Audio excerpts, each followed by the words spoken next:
A man sat behind a microphone this week, a man with a platform that reaches millions, and he told all of them the same thing about Caitlin Clark, that she doesn't care about defense, that the face of the league, the most watched player the sport has ever produced, just doesn't try on that end of the floor. His name is Jason Whitlock, and he didn't say it quietly. Now here's the part that should make every Fever fan lean in. Clark doesn't get to answer that in a press release. She answers it the only way she ever has, on the floor. And the schedule just handed her the stage.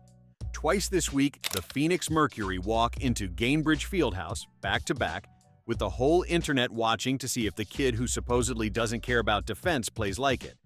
So let's talk about what he actually said, and what the tape actually shows. On June 19th, after the Fever dropped a tough one, Whitlock went public. His words: "Their supposed leader, Caitlin Clark, doesn't care about defense, and their supposed leader has no emotional control." Supposed leader, twice, doesn't care, no control. It's a clean little soundbite. It travels fast. And for a guy whose whole job is to be talked about, branding the most famous athlete in women's sports as lazy and immature is about the easiest engagement he'll ever farm. But a soundbite isn't a stat, and a take isn't a tape. Here's why this one matters more than the usual noise. It isn't just an insult, it's a seed. Say, doesn't care about defense enough times, loud enough, and it stops being one man's opinion and starts being a thing people repeat like it's settled. That phrase becomes the lazy shorthand every rival broadcast reaches for, and the player it gets attached to has to carry it into every building she walks into, including the one Phoenix is about to visit twice this week. So the question isn't whether Whitlock said it. He did. The question is whether there's a single shred of evidence underneath it. And the best witness against him is Clark herself. Because Clark has already explained in her own words exactly what's happening on that end of the floor, and it's the opposite of not caring. Earlier this month, asked about her fouls, she didn't dodge and she didn't whine. She said this: "I'm probably guarding a lot more on-ball than I have in the past few years. Just put into more action." Read that again. More on-ball, more action.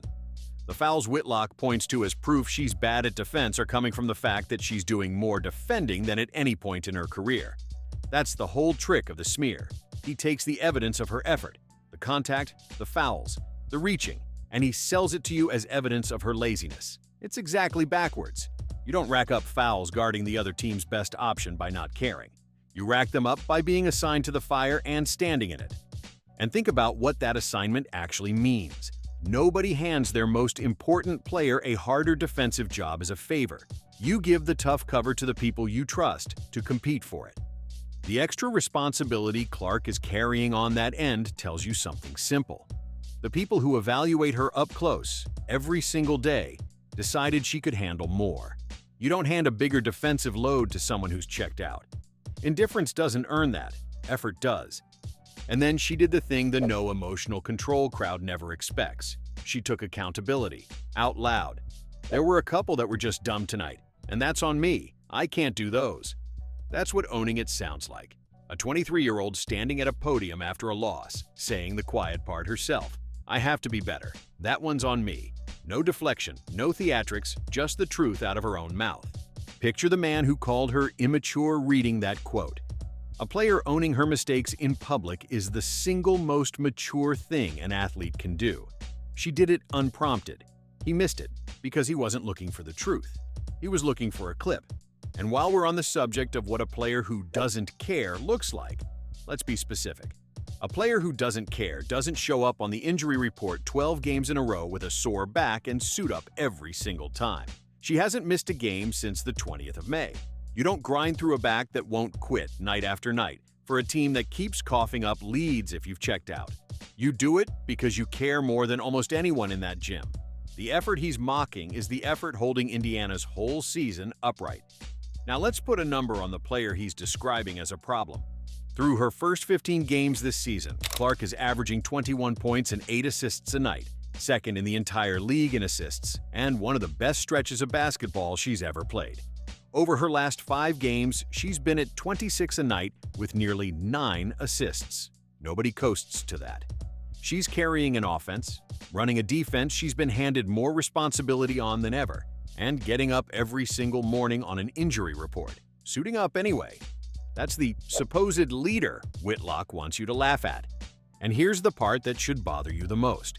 Of all the people in that organization he could have aimed at, the roster, the bench, the people who built it, he went straight for the one player doing the most to hold it together. Why her? An attack on Caitlin Clark gets 10 times the reach of an attack on anyone else in that building. She's the headline, and the headline is where the clicks live. He knows it. That's the whole business model. So, how did we get to a place where the hardest working name on the marquee is the easiest target on the internet? It's the same trap she's been walking into since the day she arrived. Everything Clark does happens at maximum volume. Every shot, every turnover, every foul, every word, it all gets played back 1,000 times, frozen, clipped, and handed to whoever wants to build a brand on top of it. When you're that visible, your effort can be reframed as arrogance, your competitiveness as a meltdown, your fouls as not caring.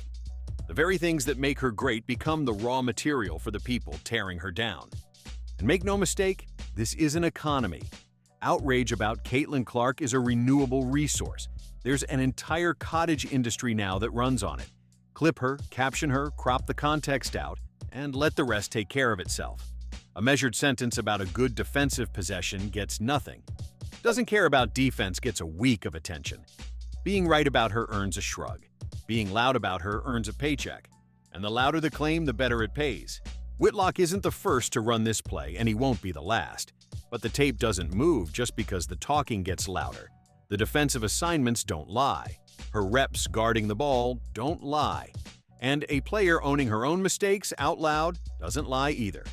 The only thing bending the truth here is the volume. And volume isn't evidence. There's an old rule in this sport that the people who actually compete recognize each other, and the people who only talk never quite understand them. The loudest critic in the room is almost never the one who's ever guarded anybody. It's easy to type, "doesn't care about defense" from a desk. It's a different thing entirely to chase the league's quickest guards for 34 minutes with a sore back and a target on you every possession. And that's exactly what makes this week so dangerous for the take. Because the schedule doesn't care what Whitlock posted. Phoenix is in Indiana twice, back-to-back, and the building will be packed both nights for one reason, wearing number 22. The Mercury have scorers. They have a guard in Kalia Copper who gets downhill and a front court that will test whoever picks them up. Somebody on the Fever has to dig in and guard. And the whole world now knows the storyline that's hanging over it. So, watch the little things this week. The things a stat line never captures and a critic never credits. Watch who picks up the ball handler the length of the floor. Watch who fights over the top of contact instead of dying on it.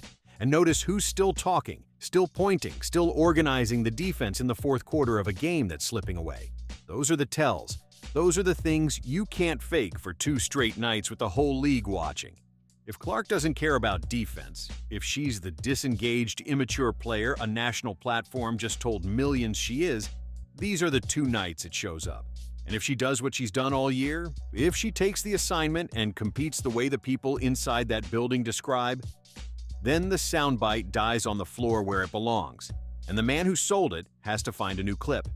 That's the thing about building your brand on someone else's back. Eventually they get the ball, eventually the lights come on, and the game gets played, and the talking stops mattering. So here's the real question, and I want you to sit with it. When the most famous player in the sport gets called lazy and immature by a man who's never had to guard a single possession of his life, who do you believe? The take or the tape? Let me know in the comments. And watch what she does this week, because the only answer that's ever mattered to Caitlin Clark is the one she gives with the ball in her hands.